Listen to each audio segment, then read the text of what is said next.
दर्शकों, बात आज के चैनल में आपका स्वागत है। मैं हूं पारुल शर्मा और पेश है आज की सच्ची बात पक्की बात।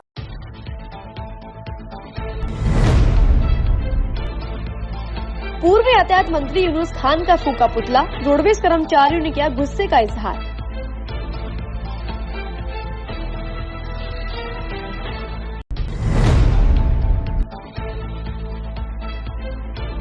ई रिक्शा चालकों ने अपनी मांगों को लेकर कलेक्ट्रेट पर किया प्रदर्शन, कलेक्टर को दिया ज्ञापन।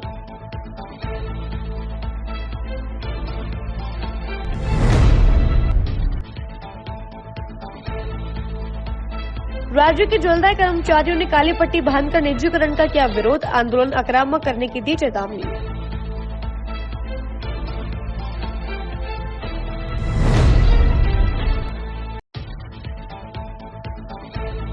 शादी के 1.5 महीने बाद युवती ने की आत्महत्या, मामला अजमेर के रामगंज क्षेत्र का।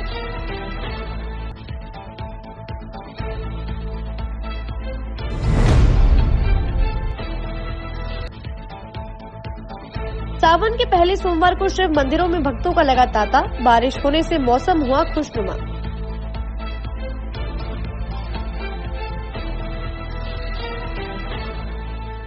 के लिए ऐसा स्कूल तलाश रहा हूं जहां बच्चा स्टडी करे और साथ में उसे सभी स्पोर्ट्स फैसिलिटीज भी मिले। अपने बच्चे के लिए सतगुरु इंटरनेशनल स्कूल चुनो। स्टडी के साथ साथ यहां इवनिंग में नेशनल लेवल के कोचेज द्वारा swimming, badminton, lawn tennis, table tennis, basketball जैसे स्पोर्ट्स की ट्रेनिंग दी जाती है। अरे वाह! सतगुरु इंटरनेशनल स्कूल, पृथ्वीराज नगर, ऑपोजिट ए ब्लॉक, पंचशील, अजमेर।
भाई सर्किट मामू नहीं बनने का, रेडीनेट फाइबर लगाने का। इंटरनेट बोले तो रेडीनेट फाइबर नेट। डिटेल्स के लिए 7412001234 पे कॉल लगाने का। सही है भाई।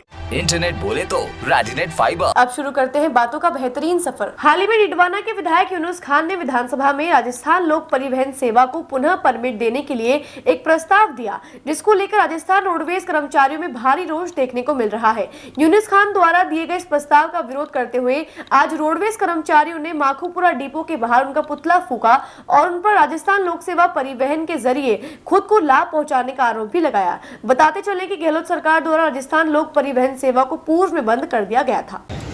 अभी कुछ समय पहले यूनुस खान ने विधानसभा में अब उनके जो प्रश्न उत्तरी थी उस समय उन्होंने एक आवाज़ उठाई थी कि लोक परिवहन जो बसें हैं उनको पुनः परमिट दिया जाए।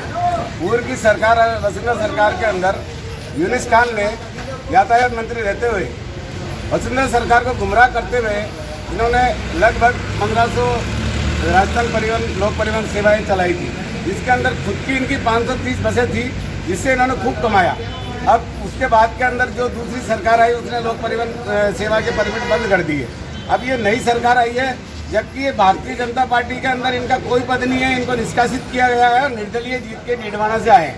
और क्योंकि हर एमएलए को अपना बोलने का एक समय दिया जाता तो इन्होंने ये वक्तव्य दिया कि राजस्थान लोक परिवहन सेवा पुनः चलाई जावे, जिससे राजस्थान रोडवेज को क्षति पहुँचे। इनको ये पूछो कि राजस्थान रोडवेज में ऐसी कौन सी कमी है जिसको राजस्थान रोडवेज पूरा नहीं कर रही है। हर संभव प्रयास कर रही है कि हर पब्लिक को जितनी भी सुविधा हो वो सारी सुविधाएं दी जाए, चाहे वो महिलाएं हो, चाहे बुजुर्ग हो, चाहे विकलांग हो, चाहे दिव्यांग कोई भी हो, मतलब उन सबको सुविधा देने के बावजूद प्राइवेट बसों में राजस्थान लोक परिवहन सेवा में ऐसी कोई भी सुविधा नहीं है। उसके बावजूद भी इन्होंने कहा कि भाई ये राजस्थान लोक परिवहन सेवा को वापस परमिट दिया जाए और पुनः नेशनल राष्ट्रमार्ग पर चलाया जाए। शहर के ई रिक्शा चालकों ने आज एक राय होकर जिला कलेक्ट्रेट पहुंचे और अपनी मांगों को लेकर ज्ञापन सौंपा। इनकी मुख्य मांगे हैं कि गंज में जो वन वे किया गया है उसे समाप्त किया जाए अथवा शोभराज होटल के पास क्षेत्र की मरम्मत कराई जाए। इसके अलावा ई रिक्शा चालकों को बेवजह चालान काटे न जाए। इन सभी मांगों को लेकर तकरीबन 500 ई रिक्शा चालक जिला कलेक्ट्रेट अपनी मांग लेकर पहुंचे। हमारी ये मांग है कि हमारे को सभी गाड़ियों को जैसे जाने दे रहे हैं हमें भी वैसे जाने देवे। हमारे ई रिक्शा वालों को हमें बोलते हैं कि तुम्हारी कोई वैल्यू नहीं है, इस गाड़ी की कोई वैल्यू नहीं है, इसलिए हमारी कदर नहीं करते। इस गाड़ी से हम हमारा घर का पालन पोषण करते हैं, हम पूरा परिवार चलाते हैं। हमने भी 2 लाख की गाड़ी खरीदी है और 2 लाख की गाड़ी हमारी फाइनेंस पे हम किस्तें भरते। हम कैसे किस्तें भरेंगे? धान मंडी के अंदर हमारे को जाने नहीं जाता है, वहाँ पे एक ऑटो स्टैंड है, वो दादागिरी करते हैं, हम लेके जाते बोला आपका यहाँ पे कोई स्टैंड नहीं है, स्टैंड नहीं है, पूरा अजमेर जा रहा है, ऑटो को जाने देते हैं, हमारे को जाने नहीं देते हैं। हमारी गाड़ी जब भी अंदर जाती है वहाँ पे दादागिरी करते हैं, झगड़ा होता है। और गाड़ी के दिल्ली गेट से हमारे लिए वन वे का एक रास्ता बनाया गया है। शोभराज होटल के पीछे का जो रास्ता है वो रास्ते के पूरा रास्ता खराब है, उस रास्ते को सही किया जाए और जो भी पुलिस प्रशासन की तरफ से नियम लागू किए जाएंगे उस नियम की हम पालना करेंगे। हमारे को उससे कोई दिक्कत नहीं है, सिर्फ हमारे को रास्ता जैसे बाकी गाड़ियों को दिया जा रहा है वैसे हमारे को भी रास्ता दिया जाए और हमें कहीं ना कहीं पे स्टैंड अवगत किया जाए। सर, हमने पहले 19 तारीख को कलेक्टर साहब के पास ज्ञापन देने गए थे, लेकिन कलेक्टर साहब किसी मीटिंग में व्यस्त थे, इसलिए हमें अतिरिक्त कलेक्टर साहब के पास भेजा था। हमने उनको अपना ज्ञापन दिया, लेकिन अभी आज 2-3 दिन हो गए, हमारे कुछ भी सुनवाई नहीं हुई है। हम वापस कलेक्टर साहब के पास ही उनको लिखित और मौखिक हमारी समस्या बताना चाह रहे हैं। हम चाहते हैं कि गंज में जो वन वे किया गया है उसको समाप्त किया जाए, और अगर वन वे को समाप्त नहीं करते तो जो शोभराज के पीछे वाला जो रूट दिया गया है उस रोड की इतनी हालत खराब है कि हमारी हर दूसरे तीसरे दिन मोटर जल रही है, क्योंकि ई रिक्शा में इतना दम तो होता नहीं है, मोटर इतनी पावरफुल तो नहीं होती है। अगर हम नियम के हिसाब से 4 सवारी भी लेके जा रहे हैं तो हमारी मोटरें जल रही है। तो हमारी मांग ये है कि या तो पीछे वाले रास्ते को दुरुस्त किया जाए तो हमारा नुकसान नहीं हो, और दूसरा हम ये चाहते हैं कि जो पुलिस है वो हमारा बेवजह सवारी उतारने बैठाने पे भी चालान काटते हैं। तो हम चाह रहे हैं कि अगर हम गलत हैं तो हमारा चालान काटो, अगर हम गलत नहीं है, हमारे पास मैं खुद मालिक हूँ, लाइसेंस है, आरसी है, सब कुछ है, उसके बाद तो हमारे को थोड़ा रहम किया जाए। को बोला जा रहा है कि हमारे भी तो बच्चे हैं, हम कहाँ जाएंगे, हम भी तो समाज का अंग है, इसी समाज से है हम लोग भी, हम हमारे बच्चे कैसे पाले? अभी कम से कम 500 रिक्शे वाले हैं हम अभी। वैसे तो 2,500 से 3,000 रिक्शे चालक हैं, लेकिन अभी हमारे साथ में 500 रिक्शे वाले हैं जो हमारे साथ में कलेक्टर महोदय के पास। हमारे तो सिर्फ हम तो ई रिक्शा यूनियन के हिसाब से बना हुआ, कोई बैनर नहीं है, हम सब एक है सर। हम मांग नहीं माने, ऐसा तो कुछ नहीं है, हमारा तो कोई हड़ताल का नहीं। हम तो एक बहुत गरीब लोग हैं, हम तो सिर्फ कलेक्टर साहब के पास एक निवेदन करने हैं और कलेक्टर साहिबा हम पे रहम करेंगी। मुझे विश्वास है कि कुछ हमारे को राहत मिलेगी, लेकिन हम कलेक्टर साहब से ही मिलना चाहते हैं। जन स्वास्थ्य अभियांत्रिकी विभाग के सभी कर्मचारियों ने अपनी विभिन्न मांगों को लेकर काली पट्टी बांधकर विरोध जाहिर किया। इनमें उनकी मुख्य मांगे हैं जन स्वास्थ्य अभियांत्रिकी विभाग के कार्यों एवं कार्मिकों को RWSSC को हस्तांतरित किए जाने की प्रक्रिया पर तुरंत रोक लगाई जाए। इसके अलावा अभियंताओं और कर्मचारियों की वर्ष 2023-24 व वर्ष 2024-25 की DPC जुलाई माह में ही संपन्न करवाया जाए अथवा विभागीय अभियंताओं के खिलाफ एक तरफा कार्यवाही यानी APO या सस्पेंशन को तुरंत रोका जाए। इन सभी मांगों को लेकर जन स्वास्थ्य अभियांत्रिकी विभाग के कर्मियों ने अपना रोष जाहिर किया। वे प्रशासन से जल्दी अपनी मांगों को पूरा करने की मांग की। राजस्थान सरकार द्वारा बजट के अंदर घोषणा की गई है कि जलदाय विभाग को RWSS के अंदर ये सम्मिलित कर रहे हैं और इसमें जो निजीकरण हो जाएगा उससे कर्मचारियों का ना तो वो काम कर पाएंगे और हर आदमी कर्मचारी को दबाने की कोशिश करेंगे और जो काम में अच्छे चल रहे हैं उन कामों में भी कई तरह की रुकावटें आएंगी। तो आज हम जलदाय विभाग के सारे मंत्रालय कर्मचारी, तकनीकी कर्मचारी, इंजीनियरिंग संघ वगैरह सब मिलके एक इसका विरोध प्रकट कर रहे हैं ताकि राजस्थान सरकार इस कार्य को रोके। हम निजीकरण नहीं होने देंगे, ये हमारा दावा है। हम लोग इस तरीके से प्रदर्शन करेंगे, आगे विरोध और भी करेंगे। आज प्रदर्शन किस प्रकार किया गया? आज हमने सब सारे कर्मचारियों ने काली पट्टी बांध के सामूहिक प्रदर्शन करा है। काली पट्टी बांध के विरोध प्रकट कर रहे हैं। ठीक है, सभी जिलों के अंदर है, अजमेर में है?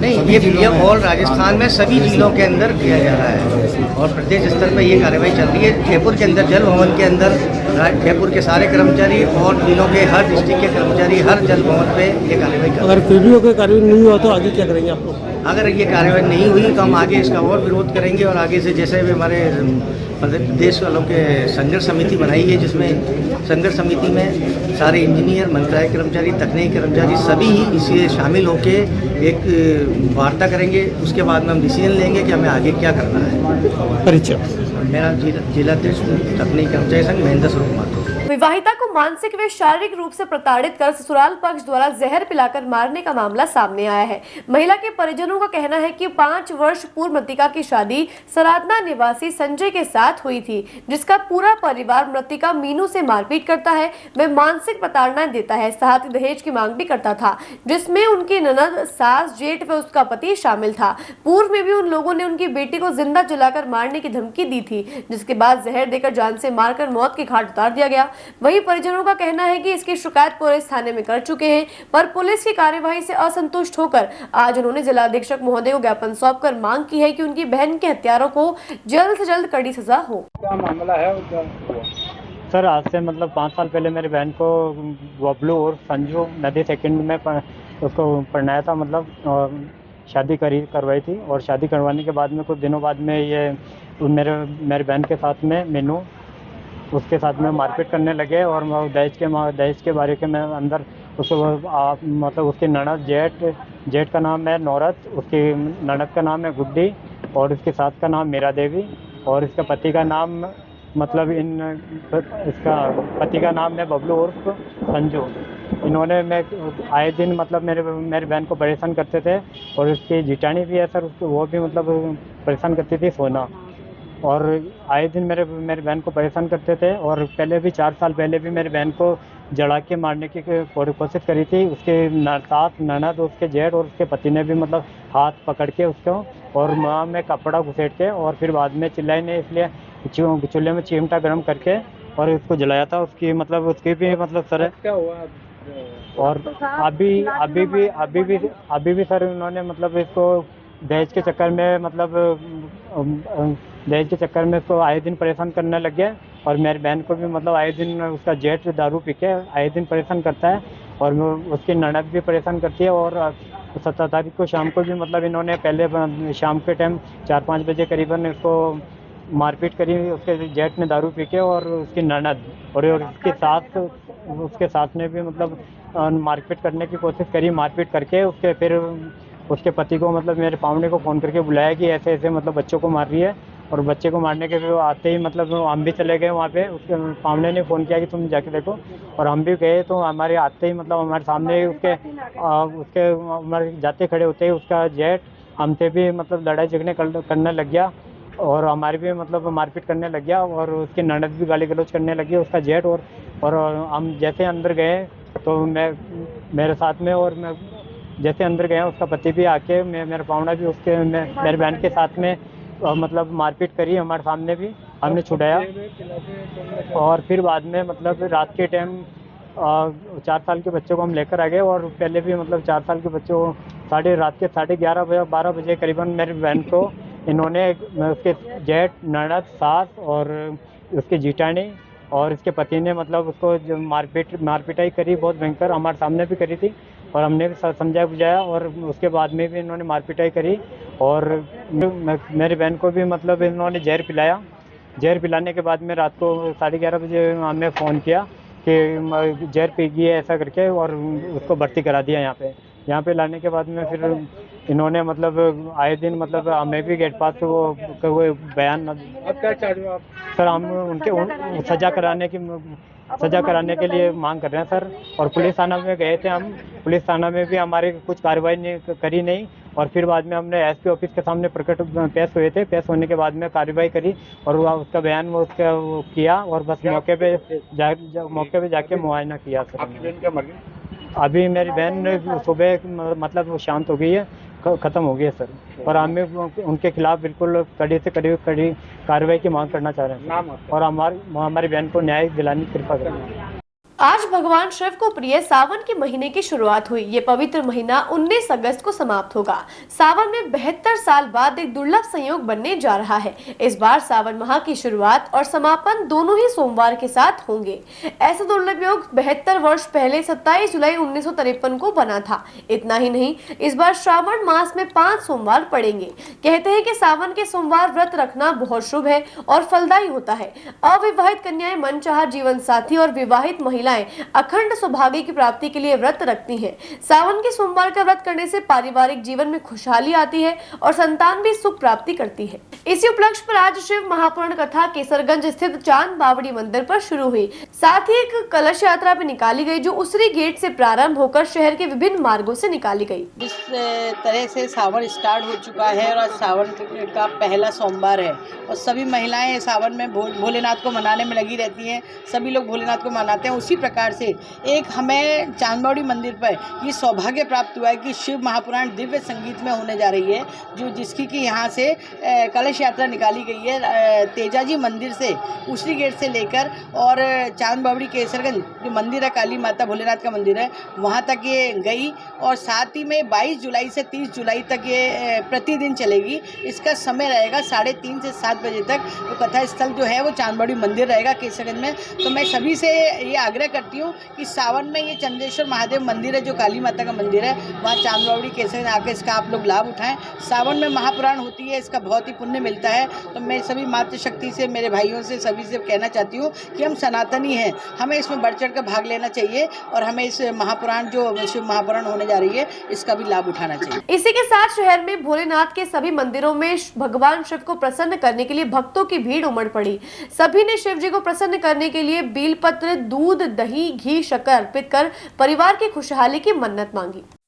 आज सावन का पहला सोमवार है। हम बहुत खुश हैं। हम भोले बाबा के शंकर भगवान के जल चढ़ाना है, दूध, दही, शहद, पंचामृत चढ़ाना है। हमें परिवार की खुशहाली और परिवार के खुश रहे, स्वस्थ रहे बच्चे, हम सब रहे, और हर सावन अच्छी धूमधाम से करें, यही भोले बाबा से प्रार्थना करते हैं। हर हर महादेव। इसके साथ ही प्राचीन जनेश्वर महादेव मंदिर पर पंचामृत व जलाभिषेक किया गया। भगवान शिव का विशेष श्रृंगार किया गया, जो कि सावन के हर सोमवार पर किया जाता है। इस दौरान भारी मात्रा में श्रद्धालुओं का जमावड़ा देखने को मिला। मराठाकालीन मंदिर है, प्राचीन का तो कोई पता नहीं है। मराठे जिस समय थे उन्होंने शिव प्रतिमाओं की स्थापना की थी। बहुत पुराना मराठाकालीन प्राचीन मंदिर है। हमारी कई पीढ़ियां यहाँ पे पूजा कर रही है। ये जनेश्वर मंदिर स्थित है दरगाह के अंदर, पहाड़ी के अंदर। दरगाह क्षेत्र से आप आगे आएंगे तो 2.5 दिन का झोपड़ा सीधे हाथ पे आएगा। उल्टे हाथ की तरफ अगर आप ऊपर की तरफ आएंगे तो आपको तारागढ़ के रास्ते में श्री जनेश्वर महादेव मंदिर दिखेगा। 3:30 बजे से सावन का आयोजन शुरू हो गया है। रोजाना इसी तरह का आयोजन होता है। आज विशेष सोमवार के आयोजन के अंदर विशेष श्रृंगार, विशेष अभिषेक किया गया। पंचम अध्याय से रुद्राभिषेक किया गया है, पंचामृत से किया गया है। विशेष आयोजन, विशेष श्रृंगार, विशेष प्रसादी और विशेष पूजन किया गया है। जय जन्नेश्वर महादेव की हमेशा जय हो। हर साल की बात है, इस साल भी जन्नेश्वर सेवा समिति की ओर से जो भी यहाँ पे भक्तजन आते हैं वो पूरे 300 दिन सावन की पूजा करते हैं और हर सोमवार को विशेष श्रृंगार होता है और विशेष अभिषेक होता है। जैसे आज पंचामृत का अभिषेक हुआ है और पूरा सावन बोला में है। ये बहुत प्राचीन मंदिर है। आप रास्तों से आएंगे, क्या दुर्गम रास्ते हैं और मराठा काल स्थापित मंदिर है। अभी जल अभिषेक चल रहा है, पूजा हुई है, पहली मंडली की पूजा हुई है, अभी दूसरी मंडली बैठेगी, दूसरी मंडली पूजा करेगी, उसके बाद फिर अभिषेक होगा। बातों को देते हैं छोटा सा विराम, जल्दी मिलते हैं एक नए सफर पर। के लिए ऐसा स्कूल तलाश रहा हूँ जहाँ बच्चा स्टडी करे और साथ में उसे सभी स्पोर्ट्स फैसिलिटीज भी मिले। अपने बच्चे के लिए सतगुरु इंटरनेशनल स्कूल चुनो। स्टडी के साथ साथ यहाँ इवनिंग में नेशनल लेवल के कोचेज द्वारा swimming, badminton, lawn tennis, table tennis, basketball जैसे स्पोर्ट्स की ट्रेनिंग दी जाती है। अरे वाह! सतगुरु इंटरनेशनल स्कूल, पृथ्वीराज नगर, ऑपोजिट ए ब्लॉक, पंचशील, अजमेर।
ये सर्किट मामू नहीं बनने का, रेडीनेट फाइबर लगाने का। इंटरनेट बोले तो रेडीनेट फाइबर नेट। डिटेल्स के लिए 7412001234 पे कॉल लगाने का। सही है भाई। इंटरनेट बोले तो रेडीनेट फाइबर। एक बार फिर आपका स्वागत है। आइए चलते हैं एक नए सफर पर। पशु चिकित्सा अधिकारी भर्ती के परिणाम को जल्द जारी करने की मांग को लेकर आज समस्त बेरोजगार पशु चिकित्सा प्रार्थियों ने आरपीएससी के बाहर प्रदर्शन कर अपना रोष व्यक्त किया। आपको बता दें कि यह परीक्षा पिछले 6 से 7 सालों से चलती आ रही है। 2017 में वसुंधरा राज्यों की सरकार के दौरान 900 पदों के लिए इस परीक्षा की विज्ञप्ति आई थी। इसके बाद गहलोत सरकार में इसका एग्जाम हुआ और 2 माह पूर्व यानी भजनलाल सरकार में इसके इंटरव्यू हुए।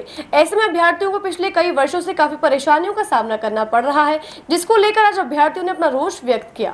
आज हम सभी राजस्थान प्रदेश के बेरोजगार पशु चिकित्सक यहाँ एकत्रित हुए हैं। हमारी 2019 में पशु चिकित्सा अधिकारियों की 900 पदों पर भर्ती विज्ञापित हुई थी, उसका रिजल्ट निकलवाने के लिए। यह भर्ती विज्ञापित होने के पश्चात 2 अगस्त 2020 में इसकी लिखित परीक्षा का आयोजन रखा गया था। 26 नवंबर 2020 को इसकी लिखित परीक्षा का परिणाम आया था। उसके पश्चात यह भर्ती लंबे समय तक कोर्ट में लंबित रही। अध्यक्ष महोदय और सचिव महोदय के संज्ञान में भर्ती ढंग से आने के बाद में इन्होंने हमारे इंटरव्यू का आयोजन करवाया एवं कोर्ट से इंटरव्यू के लिए राहत दिलवाई पैरवी करके। अब हम यही चाहते हैं कि जब हमारे इंटरव्यू समाप्त हुए 2 महीने से अधिक समय हो चुका है और सुप्रीम कोर्ट से रिजल्ट की छूट दे दी गई है, यहाँ तक कि सुप्रीम कोर्ट से नियुक्ति तक की छूट दे दी है, तो उसकी पालना करते हुए राजस्थान लोक सेवा आयोग से हम निवेदन करते हैं कि हमारा अंतिम परिणाम जारी कर दिया जाए, ताकि राजस्थान प्रदेश के तमाम बेरोजगार पशु चिकित्सकों को राहत मिले। क्योंकि पिछले 10 वर्षों में एक भी स्थायी पशु चिकित्सक की नियुक्ति नहीं हुई है। अंतिम भर्ती 2013 में आई थी और ये जो वर्तमान में भर्ती लंबित है ये 2019 से लंबित है। राजस्थान प्रदेश के सभी पशु चिकित्सक बहुत ज़्यादा पीड़ित है इससे। हम समय समय पर मांग करते रहे हैं, लेकिन एक अंतिम बार हमारी आरपीएससी से रिक्वेस्ट है कि हमारा परिणाम जारी कर दे और हम सबको राहत दे दें। आज अजमेर रेलवे स्टेशन के बाहर टेम्पो, बस व ऑटो चालकों ने वर्दी न पहनने को लेकर प्रदर्शन किया। उनके अनुसार वर्दी पहनने से उनके साथ मारपीट का खतरा और बढ़ जाएगा, जिसको लेकर सभी परिवहन चालकों में भय व्याप्त है। उन्होंने कहा कि यदि इस आदेश को वापस नहीं लिया जाता है तो समस्त परिवहन चालक चक्का जाम कर धरना प्रदर्शन करेंगे। हमारे ऊपर जो वर्दी थोपी जा रही है तो वर्दी पहनी जाएगी, नहीं तो बुधवार से कार्रवाई की जाएगी। इसका सभी टेम्पो, सिटी बस, ऑटो विरोध पर है, क्योंकि वर्दी पहनने से हमें बहुत परेशानी का सामना करना पड़ता है। हर अधिकारी जब भी जिले में चेंज होता है तो वो वर्दी की बात करने लगता है कि स्मार्ट सिटी पहले इसको स्मार्ट सिटी बना तो दो, जयपुर जोधपुर की तरह बना तो दो, सड़कें तो सुधार लो। सड़कें सुधरती नहीं है, सब कुछ नहीं होती है और आए दिन हादसे भी हो रही है, सब कुछ ही हो रही है। और वर्दी के कारण हमारे टेम्पू वाले कितनी बार मारपीट होती है। कि प्रशासन बचाने आता है क्या? जबकि मैं पूर्व में जो अधिकारी थे उन्होंने वर्दी पर करी थी, उस टाइम भी मैंने यही जवाब दिया था कि हमारा टेम्पू ड्राइवर का छोटी सी गाड़ी भी कोई अट जाती है, कुछ भी है तो मारपीट कर वर्दी पहनने से उसकी मारपीट होती है। तो उन्होंने बोला कि आपकी 100 नंबर, मैंने आपकी 100 नंबर लगाई, जब तक तो हमारा कर्मचारी जो ड्राइवर होता है, चालक होता है, वो घायल हो जाता है, उसकी मुआवजे की कोई गारंटी नहीं, प्रशासन की कोई गारंटी नहीं। मारपीट हो जाती है, कोई हादसा होता है, कोई गिर जाए कुछ जाए, तो इसलिए हम वर्दी नहीं पहनेंगे। इसलिए पहले प्रशासन को कहा कि अगर आप जिम्मेदारी लेते हो कि हमारे टेम्पो के साथ ऐसा होता है तो हम पहनने को तैयार है। बाकी हम तो वर्दी भी आज पहनेंगे, कल पहनेंगे। और अगर ज़्यादा प्रशासन ने सख्ती अपनाई है, हमारे पास करा, तो टेम्पो, सिटी बस, ऑटो सभी चक्का जाम करें, संचालन बंद होगा टेम्पो सिटी बसों का। अजमेर के रामगंज थाना क्षेत्र में विवाहिता ने फांसी का फंदा लगाकर अपनी जीवन लीला समाप्त कर ली, जिसके बाद विवाहिता के छोटे भाई ने बहन को लटका देखकर परिवारजनों को इसकी जानकारी दी, जिसके बाद परिजनों ने उसे फंदे से उतारकर जिला अस्पताल लेकर पहुंचे, जहां डॉक्टर्स ने उसे मृत घोषित कर दिया है। प्राप्त जानकारी के अनुसार संबलपुर निवासी नाजिया उम्र 19 वर्ष पत्नी सुलेमान ने रविवार रात को पीहर में फांसी का फंदा लगाकर सुसाइड कर लिया। मृतका के पिता ने जानकारी देकर बताया कि उनकी बेटी की शादी 1.5 माह पहले सुलेमान से हुई थी। साथ ही नाजिया के पास से कोई सुसाइड नोट बरामद नहीं हुआ है। वे सुसाइड के कारणों का पता भी नहीं चल पाया है। इसके बाद परिजनों ने रामगंज थाना पुलिस को इसकी शिकायत दी है। पुलिस ने मामला दर्ज कर जांच शुरू कर दी है। नहीं, शक शुबा तो किसी भी नहीं है सर, राजी खुशी थे आराम से। इनका जो है कहना मतलब कमरे में सो गई, खाना वाना राजी खुशी सबने बना के, उसने ही पका के खिलाया, खाना पका के खिलाया, कमरे में सो गई अंदर से जाके। और इसका भाई बाहर गया हुआ था, कोई बर्थडे पार्टी थी दोस्त की उसकी पार्टी में, तो इसने रात को 10, साढ़े 10, 11 बजे के आसपास आया होगा बाहर से, तो उसने कुंदा बजाया, भाई पापा, अगर पापा को बोलूँगा तो डांटेंगे, बोला रात को कहाँ चला गया। तो उसने कहा अपनी बहन का कमरा बाहर है, रोड की साइड खिड़की, तो उसको आवाज़ दी तो उसने आवाज़ उठी नहीं है, तो उसने खिड़की से झाँक के देखा तो वो लटक रही थी फंदे से। तो फिर इसने चिल्लाया भाई पापा पापा, तो इन्होंने बाहर का कुंदा खोला, अंदर गए, बोले नाजिया तो अंदर लटक रही है। तब जाके इन्होंने किवाड़ धक्का दे के और किवाड़ खोला, दो इन्होंने और भाई ने, और अंदर गए तो वो लटक रही थी खोल के और तुरंत हॉस्पिटल ले आए थे। हाँ पीआर में थी, हाँ शादी के बाद से पीआर में थी। गए वो शादी के टाइम में गई, फिर ऊपर घर पे ही रहती थी, अभी तो घर पे ही थी। हाँ पढ़ाई कर रही थी शायद। नहीं शक हुआ किसी। ससुराल यही रहते हैं, वो तो रहने वाले तो मसूदा साइड के हैं लेकिन रहते यही हैं। हाँ ये यही काम करते हैं फ्रूट मंडी के अंदर। पति का नाम सलमान। सर हम तो खाना खा के सो गया और ये बच्चे आके ये सर इसका भाई आके ये देखा कि नाजू पास सिखा दी, तो हम जाके ये गेट खोल के तो बचाने की कोशिश करी। यही बात थी। हॉस्पिटल लेकर आए थे? जी। कितने बजे की घटना है ये सर 11-12 बज गई सर। अच्छा, क्या करती थी बच्ची और ये घर पे रहती सर। शादी हो चुकी थी? जी। लगभग कितना समय हुआ था? इसको साहब छठा महीने की 13 तारीख का नक्का है। लगभग 1.5 से 2 महीने होते हैं। कोई सुसाइड नोट या किसी पर शक हुआ? नहीं सर कुछ भी नहीं। कुछ बताया कभी बच्ची ने? कोई परेशान चल नहीं बताया। आपको किसी पर शक? नहीं किसी पर नहीं। अभी नहीं सर नहीं। ठीक है, आपका नाम? मेरा नाम शंकर खान साहब। क्या लगता है बच्ची के? पापा हूँ। बच्ची का क्या नाम? नादिया। कहाँ रहते हैं? ये अपने डिपो के पीछे सोलमपुर।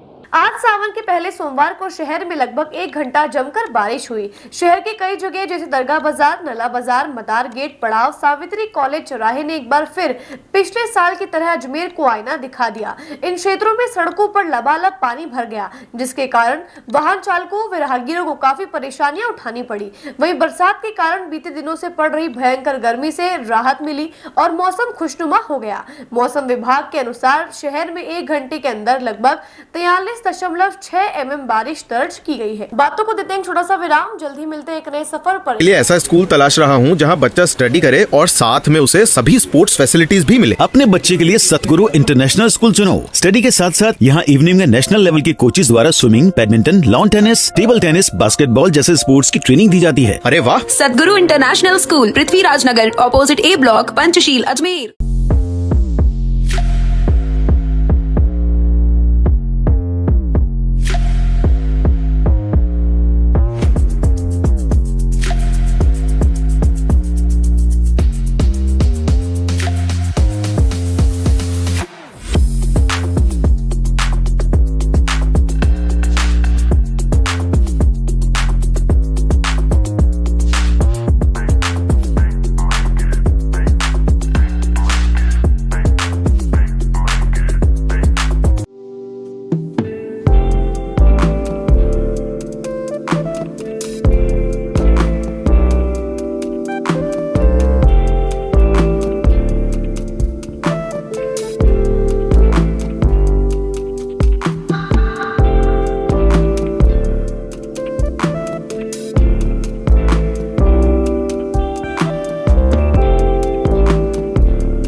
ये सर्किट मामू नहीं बनने का, रेडीनेट फाइबर लगाने का, इंटरनेट बोले तो रेडीनेट फाइबर नेट। डिटेल्स के लिए 7412001234 पे कॉल लगाने का। सही है भाई। इंटरनेट बोले तो रेडीनेट फाइबर। एक बार फिर आपका स्वागत है। आइए चलते हैं एक नए सफर पर। यूज्ड कार डीलर एसोसिएशन ने राजस्थान के बजट में वाहनों के कर बढ़ाने के संदर्भ में आज एक प्रेस वार्ता का आयोजन किया। एसोसिएशन के कार्यकर्ताओं का कहना है कि कर बढ़ जाने से खरीद कम हो गई है, जिसकी वजह से उन्हें परेशानियों का सामना करना पड़ रहा है। उनका कहना है कि मार्च बजट में पूर्व सरकार द्वारा 12.5% कर वसूला जा रहा था, जो कि अब बढ़कर 25% हो गया है। इसको लेकर सभी यूज्ड कार डीलर का कहना है कि प्रशासन को उनकी समस्या से अवगत कराया जा चुका है। उनकी मांग है कि प्रशासन इस पर ध्यान देकर उनकी समस्या का निराकरण करे। राजस्थान सरकार ने बिना सोचे समझे यूज कार डीलर के ऊपर एकदम से चौगुना टैक्स लगा दिया। यूज कार जो अदर स्टेट से आती थी उसके अंदर पहले 20% टैक्स लगता था, अब उसका एकदम 80% टैक्स कर दिया। और यही राजस्थान के अंदर, राजस्थान जो ट्रांसफ़र होती है गाड़ियाँ, उसमें पहले 12.5% टैक्स था। यही भाजपा गवर्नमेंट अभी 25% कर दिया। भाजपा गवर्नमेंट एक तरफ कहती है कि सबको रोज़गार देंगे, और जो यहाँ ज़मीन से जुड़े हुए हैं, एक कार बाज़ार के धंधे से कम 20 जगह जा कर के तो तैयार होकर के फिर गाड़ी बिकती है। उसी गाड़ी के अंदर इन्होंने 80% टैक्स लगा बिना सोचे समझे। आज किसी डीलर भाई के पास में कि कोई गरीब आदमी जिसके पास 5 गाड़ी है, 10 गाड़ी है, उन गाड़ियों पे 3-3, 4-4 लाख रुपए टैक्स कर दिया। अब वो टैक्स कहाँ से लाएगा? या तो वो गाड़ियाँ घर में खड़ी करेगा या फिर उसको घाटा खा के बेचेगा। घाटा खाएगा तो वो व्यापारी या सुसाइड करने के कई भाई लोग ऐसे हैं जो सुसाइड करने को तैयार हैं कि हम करें क्या। जिनके पास 10 गाड़ी है, उस बेचारे ने कहीं से लोन लिया है, कहीं से पैसा लाया है रोजगार करने के हिसाब से। ये नहीं है कि कार बाजार वाला गवर्नमेंट को टैक्स नहीं दे रहा है, गवर्नमेंट को GST देता है। अभी ट्रेड सर्टिफिकेट इन्होंने 70 हज़ार रुपये, जिसकी फीस 25,000 है, 70 हज़ार रुपये इन्होंने उसका परफॉर्मा बना करके सब दे रहे हैं और गाड़ियाँ सीज कर रहे हैं फिर भी जगह जगह। ये भी एक विरोध है। इसी विरोध के अंदर हमने धीरे धीरे सरकार का इस ओर ध्यान देने के लिए हमने पहले कलेक्टर को ज्ञापन दिया, जयपुर जाके बेरवा साहब को ज्ञापन दिया, पर यह हमारी आवाज़ उठ नहीं रही है। इसलिए हमने निश्चय किया है कि कल हम एक वाहन रैली निकालेंगे जो 100 कारों के आसपास होगी, जिला परिषद से लेके अपने परिवहन कार्यालय तक। वहाँ पर DTO साहब को ज्ञापन दिया जाएगा, हमारी आवाज़ आगे पहुँचाए। क्योंकि हम आम आदमी जो है कार बाज़ार के अंदर खाली है कार बाज़ार वाला नहीं है, उसके अंदर डेंटर भी है, पेंटर भी है, मिस्त्री भी है, पार्ट्स बनाने वाला भी है। पर इन सब का कोई ध्यान नहीं दिया गवर्नमेंट ने और तुरंत टैक्स बढ़ा दिया, जो कि बिल्कुल सरासर गलत है। अगर हमारी मांगें नहीं मानी गई या टैक्स वापस नहीं लिया गया गवर्नमेंट के द्वारा, तो हम उग्र आंदोलन करने के लिए भी तैयार है। किस तरह का घाटा होगा आपको अगर ये काम जो बता रहे हो आप, अगर ये होता है तो? ये अगर ये सही चालू रह जाता, कम नहीं करते हैं, चालू रहता है, तो हम तो रोड पे आ जाएंगे। क्योंकि एक गाड़ी के ऊपर जहाँ पहले 30,000 रुपये टैक्स लगता था, वो 1,20,000 रुपये टैक्स लग रहा है। अच्छा, एक कस्टमर पे नहीं है। गवर्नमेंट ये भी ना समझे कि कस्टमर दे रहा है, कस्टमर नहीं दे रहा है। आज कोई भी कार बाजार वाला ट्रांसफर करवा के फिर अगले को गाड़ी देता है। क्या चाहते हैं आप? हम ये चाहते हैं कि जो बढ़ाया हुआ टैक्स है उसको बिल्कुल खत्म मत करो, पर जो पुराना है उसको तो यथावत रखो। पास के स्टेट के अंदर हरियाणा आप जाओ, वहाँ 1500 रुपये में गाड़ी ट्रांसफर होती है। आप UP जाओ, वहाँ 1000 रुपये में गाड़ी ट्रांसफर होती है। आप MP जाओ, वहाँ पे 1500 में ट्रांसफर होती है। कल का क्या कार्यक्रम रहेगा? कल हमारा सुबह 11 बजे जिला परिषद से वाहन रैली निकालेंगे, शांतिपूर्ण तरीके से जाएंगे, प्रादेशिक परिवहन कार्यालय वहाँ पहुँचेंगे, वहाँ ज्ञापन देंगे। अजमेर में सावन के पहले ही सोमवार को जमकर बारिश हुई व सड़कें लबालब हो गई। इसी बीच अपने परिवार सहित सुभाष उद्यान में घूमने आए एक युवक की अचानक सुभाष उद्यान के गेट के बाहर गाड़ी गड्ढे में फंस गई, जिसे कड़ी मशक्कत के बाद गड्ढे से बाहर निकाला गया। युवक का कहना है कि प्रशासन की लापरवाही से आज ये हादसा हुआ है, क्योंकि पानी फैला हुआ था, जगह जगह कीचड़ था। उसी दरमियान पानी भरा होने के कारण गड्ढा नहीं दिखा और गाड़ी गड्ढे में जा फंसी। उद्यान में घूमने आए थे सोमवार पे, हाँ, गड्ढे में गाड़ी गिर गई। क्या कोई गाड़ी का नुकसान भी हुआ था? बच्चे भी साथ थे आपके? कुछ भी नहीं हुआ, कुछ नहीं। क्या पानी भरा हुआ था या गड्ढा दिखा नहीं था? क्या थोड़ा पानी भरा हुआ था इसलिए गड्ढा नहीं दिखाई। तो इसमें क्या कोई नगर निगम की लापरवाही, गड्ढे वगैरह? हाँ, नगर निगम की लापरवाही तो है। कहाँ के किस जगह की घटना है ये? सुभाष उद्यान के बाद आज सावन का पहला सोमवार, बारिश भी हुई थी कुछ देर पहले और कीचड़ भी काफ़ी हो रहा था। तो अच्छी नहीं दिखाओ। ठीक है, आपका नाम बताएंगे? संजय। कहाँ से? अजमेर। आज कलेक्ट्रेट पर सराधना निवासी बुजुर्ग विकलांग दंपति ने अपने पोते व बहू के ऊपर उनकी पैतृक संपत्ति पर जबरन कब्जा करने का आरोप लगाया और पुलिस अधीक्षकों को सुरक्षा की गुहार लगाई। प्राप्त जानकारी के अनुसार सावरलाल चांगल व मुन्नी देवी सराधना निवासी है, जिनका जमीनी विवाद उनके भाई के पोते व बहू से चल रहा है। सावरलाल चांगल ने मीडिया को जानकारी देकर बताया कि उनकी 8 बीघा पुश्तैनी जमीन है, जिसमें से 4 बीघा उनके नाम व 4 बीघा उनके भाई रायचंद के नाम है, लेकिन उनके भाई रायचंद के पोते व बहू द्वारा उनकी जमीन पर कब्जा किया जा रहा है और उनके साथ गाली गलौज कर मारपीट की जा रही है। जब उन्होंने इसकी शिकायत स्थानीय पुलिस को दी, तब उन्होंने भी कोई उचित कार्यवाही नहीं की। इसी को लेकर आज उन्होंने अजमेर जिला पुलिस अधीक्षक को ज्ञापन सौंपा और सुरक्षा की गुहार लगाई।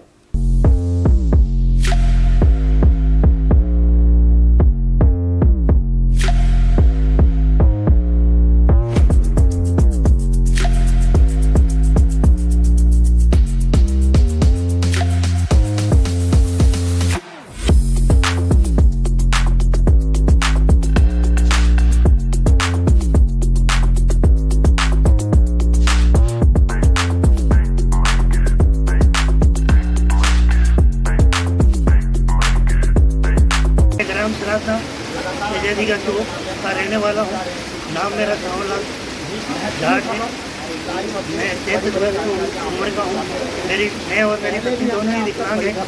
हमारी जो गाँव में तस्लीमी जमीन, मकान और नोरा, उसका सही ढंग से बंटवारा किया हुआ नहीं है। मेरे हिस्से में जो जमीन आती है, जब हम बोलने की कोशिश करते हैं तो कभी तो कहते हैं 1 बीघा आती है, कभी कहते आधा बीघा, जबकि 4 बीघे का इसके साथ ग्राम बोला पंचायत समिति के अंदर जमीन है, वहाँ भी मेरी जमीन है, वो भी मुझे पूरी नहीं दे रहे हैं। और आए दिन पोतों की बहू है, भतीजों की बहू है, वो मारपीट करने पर उतर होती है, गाड़ी गलौज करती है। हम दोनों पति पत्नी उनका सामना नहीं कर सकते। मेरे 2 बच्चे हैं, वो बाहर रहते हैं। ऐसे में मुझे अपनी जान का पूरा खतरा है। कितने टाइम से रह रहे हो वहाँ पे? साथ कोई भी वारदात हो सकती है। कितने टाइम से रह रहे हो वहाँ पे आप? कितने टाइम से रह रहे हो वहाँ पे आप? विगत 10-12 साल से हम अलग रह रहे हैं।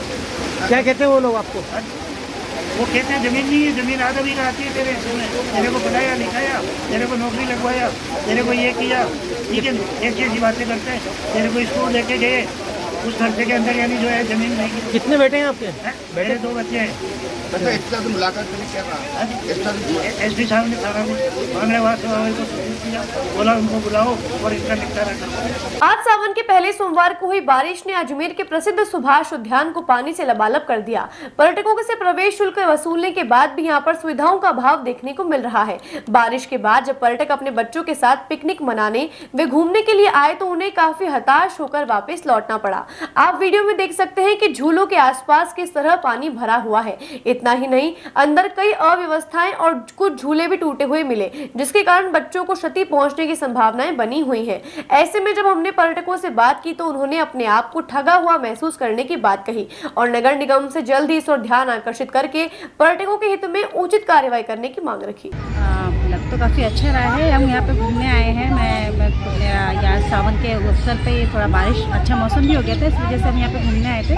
लेकिन यहाँ पे सरकार ने इन्वेस्ट तो काफ़ी किया है, बट यहाँ पे इतनी अच्छी सुविधाएं नहीं दी गई है, क्योंकि आप देख सकते हैं यहाँ पे झूला भी टूटा पड़ा है और काफ़ी पानी भरा है। जहाँ पे झूलने की जगह है, जहाँ पे बच्चे झूल सकते हैं, वहाँ पे पानी भरा हुआ है, तो काफ़ी दिक्कतें हो रही। बच्चे झूल नहीं पा रहे ढंग से, पानी में कीचड़ में बच्चे गिर जाए तो कोई भी दुर्घटना बच्चों के साथ हो सकती है।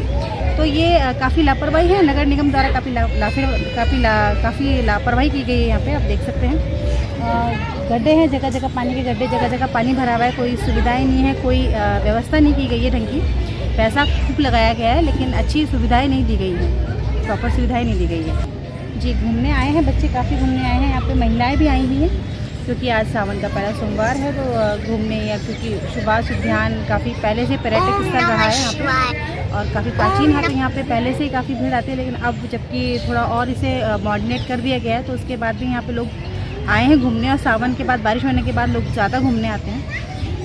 तो लेकिन आज मैं भी इसीलिए यहाँ पे घूमने आई थी। लेकिन यहाँ पे मुझे कुछ लगा कि यहाँ पे ये अच्छे नहीं है बच्चों के लिए। यहाँ पे कुछ होना चाहिए, अच्छी व्यवस्था होनी चाहिए। यहाँ पे गड्ढे, जगह जगह गड्ढे हैं, पानी भरा हुआ है, जहाँ पे बच्चे खेल सकते हैं, वह उस जगह पे भी ढंग से व्यवस्था नहीं की गई है, क्योंकि पानी भरने की वजह से बच्चों को काफ़ी दिक्कतें हो रही है। आज के लिए बस इतना ही। कल फिर होगी आपसे मुलाकात, तब तक के लिए दीजिए इजाजत। नमस्कार।